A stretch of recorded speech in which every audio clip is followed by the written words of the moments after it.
Aujourd'hui, l'intelligence artificielle semble s'être glissée partout. Nos téléphones, nos voitures, nos montres, nos objets connectés. Elle analyse, anticipe, reconnaît et décide parfois en une fraction de seconde. Mais derrière cette apparence de simplicité se cache un défi beaucoup plus complexe. Car ces objets ne disposent pas de la puissance des grands serveurs sur lesquels l'IA est habituellement entraînée. Ils doivent fonctionner avec peu de mémoire, une capacité de calcul limitée et souvent une batterie qu'il faut préserver. Pourtant, on leur demande d'être rapides, fiables et de réagir sans attendre l'aide du cloud. Alors, pour faire entrer l'IA dans ces systèmes contraints, il ne suffit pas de réduire les modèles, il faut les repenser. Dans cet épisode, nous verrons quelles stratégies d'optimisation permettent alors de déployer des modèles d'IA sur des systèmes embarqués contraints en ressources.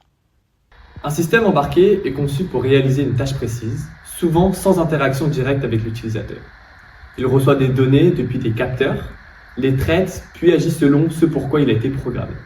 Pendant longtemps, cette logique reposait surtout sur des règles fixes, des conditions prévues à l'avance. Mais avec l'IA embarquée, le système peut aller beaucoup plus loin. Il peut reconnaître une solution, détecter une anomalie ou faire une prédiction à partir des données qu'il reçoit. Pour illustrer ces enjeux, nous avons rencontré Ashraf Esh-Shefa, ingénieur en système embarqué. Son parcours est lié aux cartes électroniques et aux architectures embarquées. Son témoignage montre surtout une réalité du terrain. Dans l'industrie, l'intelligence embarquée est souvent un compromis entre ambition technique et limites matérielles. Tous les systèmes ils communiquent à distance par Wi-Fi, par l'IoT embarqué, avec notre application développée pour faire la traçabilité en fait et donner un statistique de notre mesure. Ce premier exemple montre une stratégie fréquente. Ne pas mettre l'IA directement dans l'objet. Le système embarqué collecte les données, il les transmet à un serveur et donc le traitement lourd est effectué ailleurs, dans le cloud souvent. Ça permet d'utiliser des modèles plus puissants mais avec des limites. Une dépendance au réseau, de la latence et une consommation de bande passante liée à la communication entre le serveur et le système embarqué. Et donc, il faut entraîner correctement ces modèles pour traiter les données pertinentes. Et Ashraf va nous dire comment. Contacter Mercedes, on va acheter une base de données.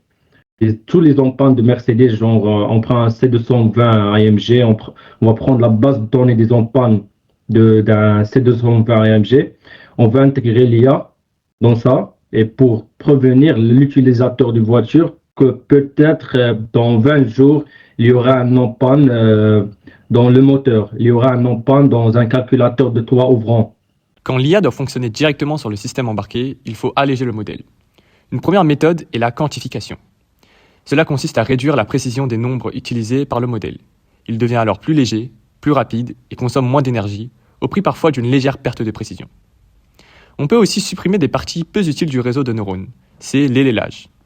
Enfin, la distillation consiste à entraîner un petit modèle à imiter un modèle plus grand. Le but est toujours le même, conserver un résultat acceptable avec beaucoup moins de ressources.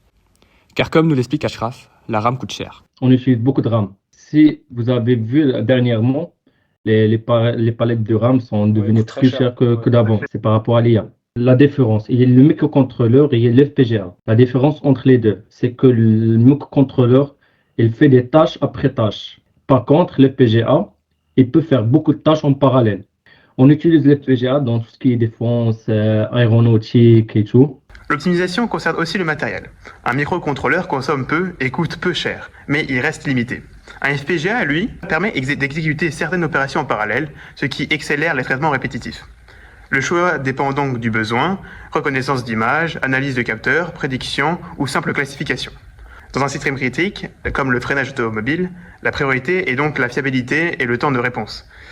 Dans un système non critique, lui, on peut parfois accepter plus de latence et une précision moins parfaite.